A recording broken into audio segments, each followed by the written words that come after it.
What's up, everybody? It's Will Palmer with Young Buck Barbecue. Today we are doing smoked ribs on the Weber Smoky Mountain. Coming to you from one of the barbecue capitals of the world, Kansas City, and going to show you a very easy recipe, nothing complicated, no bells and whistles, hoops to jump through. It's simple and delicious, and hope you enjoy the video. If that's something that entices you, I would stick with me. The first thing though we're going to do is make a homemade rub. Let's get going on that. Okay, so this rub recipe has about 10 ingredients, makes a ton, and you can literally use it on most any kind of meat. I've even done smoked salmon with it. It's that good. So first thing is a cup of sugar. So that was a cup of white sugar. We're also going to do a cup of brown sugar. This will help caramelize on the meat, be real tasty. Do a cup of kosher salt. Do 5 tablespoons of chili powder. Got 2 tablespoons of ground cumin. For more kick, we have 4 teaspoons of red pepper or red cayenne pepper. Next is 4 teaspoons of black pepper. I don't have that in a jar. I'm just going to ground a bunch of fresh black pepper in here. Next is 4 teaspoons of garlic powder. Last thing is some onion powder, 4 teaspoons of that. Okay, so we have all of our ingredients. We're going to mix them together with this baby mixer. I don't know why I have this, but let's get this going. Mix it all. So I'd say my favorite part of this rub recipe is how much it makes. I just dumped what we had in the bowl in a gallon-sized freezer bag, and look at this. I mean, this is probably 1.5 pounds of rub. And I spent 15 bucks at the store, whereas you could go and get pre-made rub, you know, this size for 5 or 6 bucks. So once you taste it, you'll notice a few things. First, sweet, then it hits that sort of spice at the end, so it really works well in the ribs to caramelize them with the brown and the white sugar. And the different types of pepper and the cumin really give it that barbecue flavor. So this is the day before. Tomorrow, I'm going to bring out the ribs, get the smoker fired up, and we'll be ready to go. Okay, good morning, everybody. We're here next morning with the ribs and the rub. We're going to prepare those. I've already started the chimney. We have about half a chimney full of briquettes going. So let me show you what I do to trim this up and prepare it for the smoker.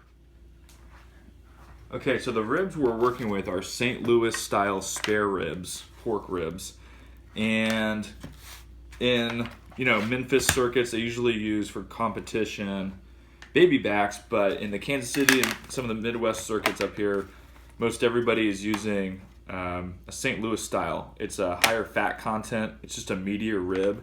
I think it gives it more flavor. It can be more tender if you cook them long enough. So all I do with this is kind of examine and kind of take off pieces of fat that are just unnecessary. We want to keep most of it on here, obviously, because it is what gives it its flavor, and it kind of melts into the meat when you get to a certain temperature. But just go through here, cut off what you don't need. You can kind of take this membrane back with a spoon, peel that away. So I'm going to get this prepared, and then we'll get some rub on here. Now this this back membrane, see here? Some people leave it on. I tend to take it off. It's not something that's going to taste good.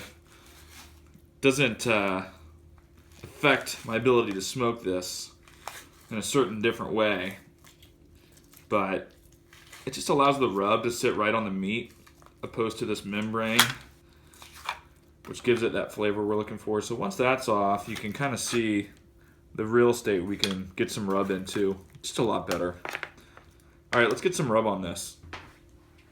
Okay, so now we have the meat trimmed up, fat's off of it, the membrane's off the back. This is gonna go on the smoker in about 15 minutes, but you've noticed I haven't pre-marinated anything, the rub isn't on yet. I don't even use any mustard. Mustard is used not for flavor, but to get the rub to adhere to the meat. But I just wanna apply a few spoonfuls, just 25 minutes before it goes on, just so it has some time to get into the meat.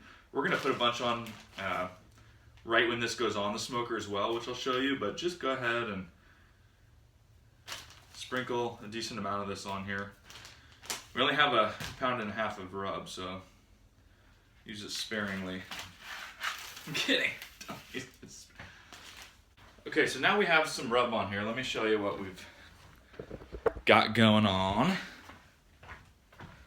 So I've just applied a little bit of rub before this goes on the smoker, let it marinate, and we'll make sure the fire's going next.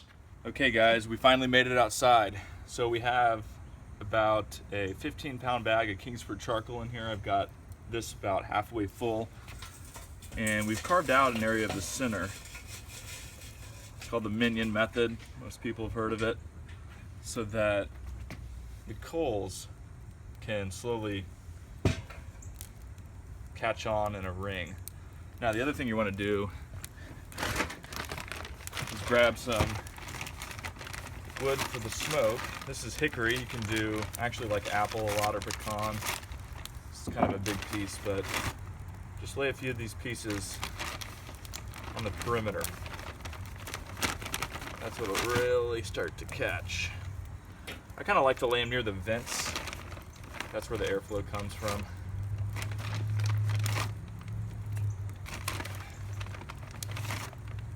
That's about all you need to do with that. Okay.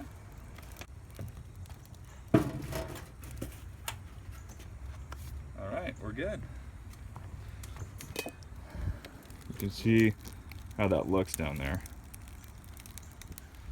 So the other thing you're going to want to do now that the smoker's set up is add water to the water pan.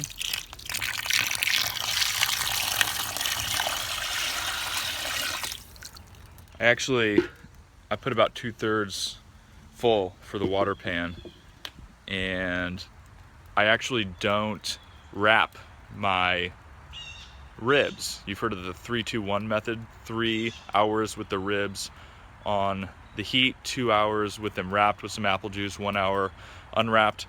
I'll talk about this more, but I don't do that. So having water in your pan is crucial to keep the meat moist. Some people say it'll dry the bark out. Well, if you only fill the pan 2/3 full, about hour 6, 7, the water's pretty low and that moist heat dries out at the end. So it really is good if you just do 2/3 water. It'll dry out at the end, get you the bark you want, and you don't have to wrap the ribs, which we'll talk about here in a bit. So we are almost set to go to add the meat. All right.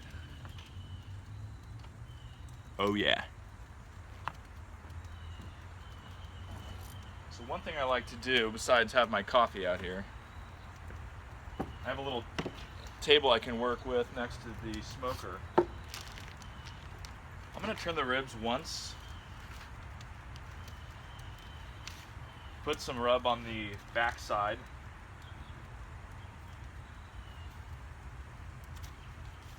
Really be generous with it. Just use a spoon. Get it all over.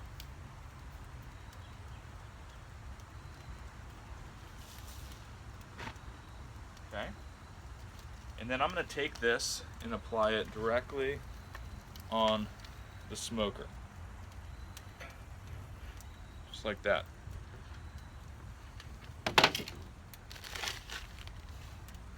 And then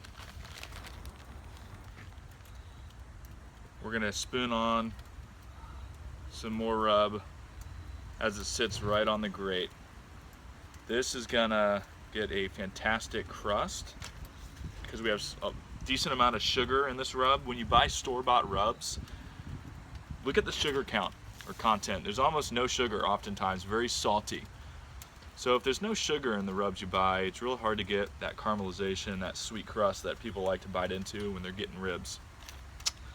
So you can see we've got this applied now. So we'll shut the lid and let her go. All right, it's a beautiful sight, people.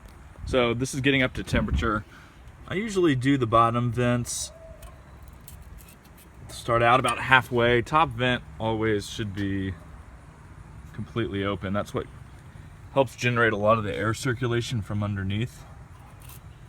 So we'll see how fast this gets up to temperature and then we'll adjust the vents accordingly. I usually let it sit at 230 to 250, and we'll check it in a minute. All right, guys, it's been on for about 30 minutes. I haven't touched it since we've set the vents. You can see we're at 230, almost 225. And we got copious smoke. We got this vent just wide open. Look at this thing. Can you see that? Oh yeah, we got lots of smoke. These vents are about, you can see, about a third of the way through. And we're gonna check these in 3 hours and see how they look. See you soon. Okay, so it's been almost 3 hours. I'm just gonna check these. Look at that. Oh, you can see they're actually, none of this rub's really coming off. That's a pretty good bark forming. You can tell these are got a ways to go because when you look at where it starts to pull away from the bone here, that's a good sign. But you can tell in the kind of the middle part of the rack, it's got a little ways. Smells tasty. I'm gonna put some more wood on, get some more smoke going, and let these babies do what they do. So we just checked on the ribs. You guys have noticed probably that I'm not wrapping the ribs. A lot of people will, after 3 hours, put them in foil with some apple juice. So the steam from that foil packet sort of braises the meat and tenderizes it. That is a good way to go. I've done it before. It's really personal preference. I personally don't, for a couple reasons. One, I think the bark is better. I think the ribs can become mushy when that happens.